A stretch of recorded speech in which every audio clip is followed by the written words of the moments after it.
Dear reader, I'm afraid I'm about to regale you with a tale of woe, a chronicle of disappointment, a saga of shattered dreams. It's a story of how I, a mere mortal, dared to step into the hallowed halls of the Park Central Hotel New York, only to have my expectations brutally ravaged like a delicate flower trampled beneath the heel of a careless giant. As I walked into my room, a sense of unease settled over me like a shroud, for I had been duped, dear friends. Duped into believing that this four-star establishment would provide me with a modicum of comfort, a dash of luxury, and a pinch of elegance. But oh, how wrong I was. The bathroom, that sacred sanctum where one expects to find solace and cleanliness, was instead a breeding ground for mold and mildew. The air was thick with the stench of stagnation, like a festering wound that refused to heal. I felt like a specimen under a microscope, trapped in a petri dish of despair as I gazed upon the sink, a haven for fungal growth. And don't even get me started on the air conditioning, that temperamental beast that refused to yield to my demands for a comfortable temperature. It was as if the thermostat had been possessed by the mischievous spirit of a capricious child, taunting me with its inability to dip below 72 degrees. I felt like a prisoner in a sweltering cell, my sweat-drenched body crying out for mercy. But dear reader, I thought to myself, perhaps it's just this one room. Perhaps the hotel, in its infinite wisdom, had reserved this particular room for some sort of sadistic experiment. So I requested a room change, hoping against hope that the next room would be a veritable oasis of comfort. Alas, my friends, I was mistaken. The new room was a repeat offender, a carbon copy of its predecessor's incompetence. The air conditioning, that cruel mistress, once again refused to yield, leaving me to suffocate in an atmosphere that was more sauna than sanctum. And don't even get me started on the Wi-Fi, that mythical creature that promised connection but delivered only frustration. I felt like a leaf torn asunder by the winds of disappointment, my hopes and dreams left shattered on the floor like so many broken promises. It was as if the hotel had taken my trust, my faith, and my hard-earned money, and had callously traded them for a handful of dust and deceit. And so, dear reader, I ask you, what is the point of a hotel, if not to provide a modicum of comfort, a dash of luxury, and a pinch of elegance? Is it not the duty of these establishments to ensure that their guests feel like royalty, rather than mere subjects of their whims? I know what you're thinking, dear reader, you're thinking, but what about the TV, dear narrator? Surely that must have been a highlight. Ah, alas, dear friends, even the TV, that beacon of entertainment, was a disappointment. The welcome screen, that usually innocuous display of hospitality, instead displayed a stranger's name, like a cruel joke played on my very soul. And don't even get me started on the Chromecast, that mythical creature that promised connectivity but delivered only frustration. I felt like a victim, dear reader, a victim of a hotel's gross incompetence, a hotel that had promised the world but delivered only disappointment. It was as if the Park Central Hotel New York had taken my trust, my faith, and my hard-earned money, and had callously traded them for a handful of dust and deceit. And so, dear reader, I leave you with this question. What is the point of a hotel, if not to provide a modicum of comfort, a dash of luxury, and a pinch of elegance?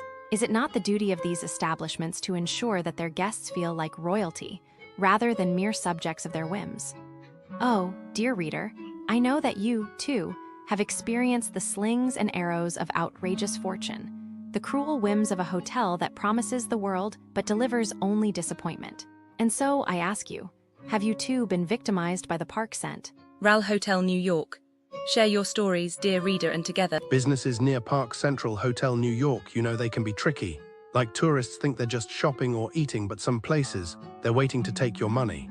Like there was this one time, stores around here, they sell gift cards, right? But some of them, fake. Like this big scam where people bought Home Depot and Lowe's gift cards, but they were stolen. Tourists probably thought, oh, good deal, but then the cards didn't work. And the scammers, they used them to buy expensive stuff like copper pipes, then sold it to shady businesses. What happened next? The tourists lost their money and the scammers probably got away with it because New York is big and people disappear here. And then, oh my God, the street food. You'd think, I'll just grab a hot dog, but some vendors near Park Central Hotel, they don't show prices, so you order and then boom, they charge you like $20 for a pretzel.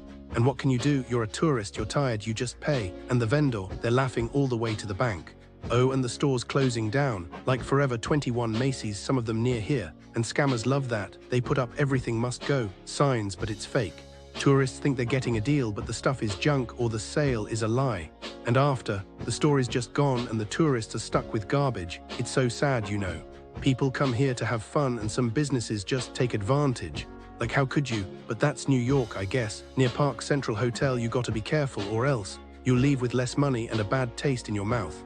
The dark truth about businesses near ParkCentralHotel, New York *. If you're staying at ParkCentralHotel, prepare yourself, because the businesses around here, they're like a circus where the clowns forgot to bring the laughter. Overpriced, disorganized, and often downright disrespectful. Let's peel back the curtain on what really goes on. Shopping near Park Central. More like suffering. Stores around here treat customers like unpaid interns, useless and in the way. Bloomingdales is a masterclass in chaos. Employees vanish like ghosts when you need help, and if you dare ask a question, you'll get 5 different wrong answers. One shopper carried a heavy item across multiple blocks, only to find the doors locked before closing time.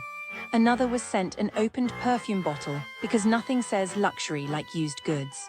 And if you think ordering online is safer, think again. Their fraud protection system is so broken it cancels orders for breathing wrong. Spa Day or Scam Day. The Mandarin Oriental Spa should be renamed the place where money disappears. For $300+ you'd expect magic hands and Zen vibes. Instead, lazy massages, broken steam rooms, and a mandatory 20% tip for the privilege of disappointment. One guest was turned away at the door because they didn't bring a physical credit card, despite being told Apple Pay was fine. Another was charged full price for missing their appointment because they had COVID. Classy dining around here, good luck. Momofuku Noodle Bar used to be legendary. Now, it's a cautionary tale. The special menu is just a sneaky way to charge $50 for noodles that taste like regret. One diner's chicken was so undercooked it could have walked off the plate. And if your friend is late, they'll give your table away like it's a game of musical chairs. Bluestone Lane Cafe is where coffee dreams go to die. Expect cold, broken burritos, salty coffee, yes, salty, and staff who act like seating you is a personal insult. One pregnant woman waited 20 minutes just to be ignored.